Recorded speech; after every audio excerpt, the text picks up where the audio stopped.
hiked up the mountain to be able to meet with the people who were harvesting the vetiver for us. The first reaction I had was hope. It was beautiful.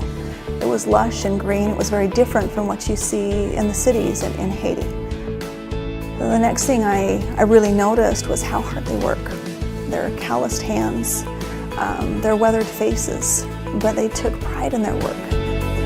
Vetiver is a really interesting crop in that it's a very hardy grass. It can grow just about anywhere. That was introduced there primarily for the fragrance industry, and we have targeted for the aromatherapy industry specifically, both with our partners on the ground there and the cooperative we're working with to grow our raw materials. The manual labor required to harvest vetiver is quite incredible. It's much harder than what I ever imagined. And they do this day in and day out. Not only do they pull the vetiver plant out of the ground, but then they've got to take a stick and they've got to beat the dirt out of the root system so that all they have left is just that pure vetiver root. 15 days to produce 1 gallon of oil. 500 of these bales to fill up one of those 20-foot tall steels, and after it's harvested you'll get 1 gallon of oil for 5 guys' work for 15 days. Haiti, being the poorest country in the Western Hemisphere, truly is an ideal place for co-impact sourcing. They have tens of thousands of small-scale farmers who are largely unorganized, and our being able to go there and truly make an impact, a difference in a country that badly needs it, presented us a great opportunity to undertake our sourcing initiatives there.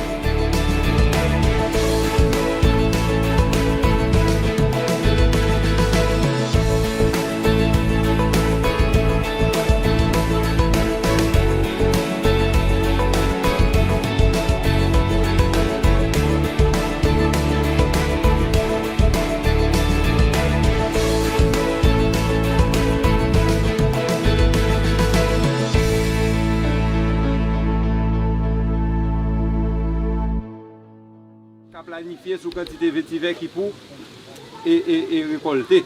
Pour comprendre, pour nous capables de quitter vétiver avec dans terre, pour une bonne planification, bonne gestion qui fait là-dedans, ni au point de vue champ, ni au point de vue en dans bureau qui va gérer. As we met with the cooperative and to be able to really understand some of the challenges and trials that they were dealing with.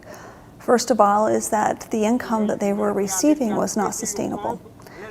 They would go out and harvest vetiver as they needed it, but it didn't sustain them throughout the year to be able to provide for their family, to provide the food that they needed, to be able to provide even the simplest of things like education. They couldn't afford to send their children to school because they didn't have that sustainable stream of income throughout the year.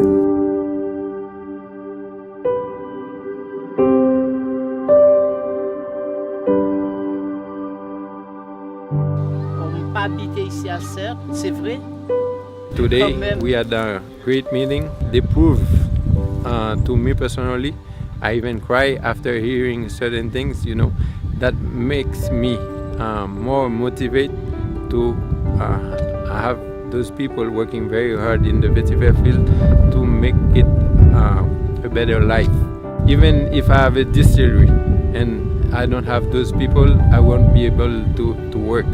And even if those people have their field full of vetiver and they don't have their distillery, nobody will be able. But it's like a chain on a motorcycle, on a bicycle that is going thief after thief, you know. So we have been doing that work, and having a company like doTERRA, you know, coming and have the same vision and same route and have all the Haitians in the vetiver field have a better life, including myself.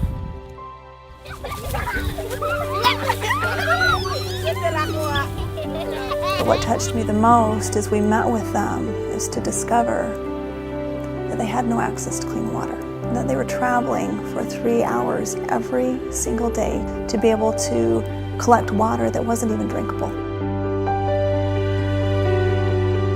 This was really very touching to hear, you know, certain people in 2014 that didn't have water, you know, to even bathe or water to even cook their food.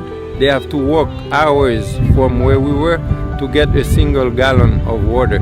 And myself, I don't accept that. I want to change their way of life, but I won't be able to make a miracle. As we sat there and we understood the desires of their heart to someday have water, we made a commitment that we would bring that to them.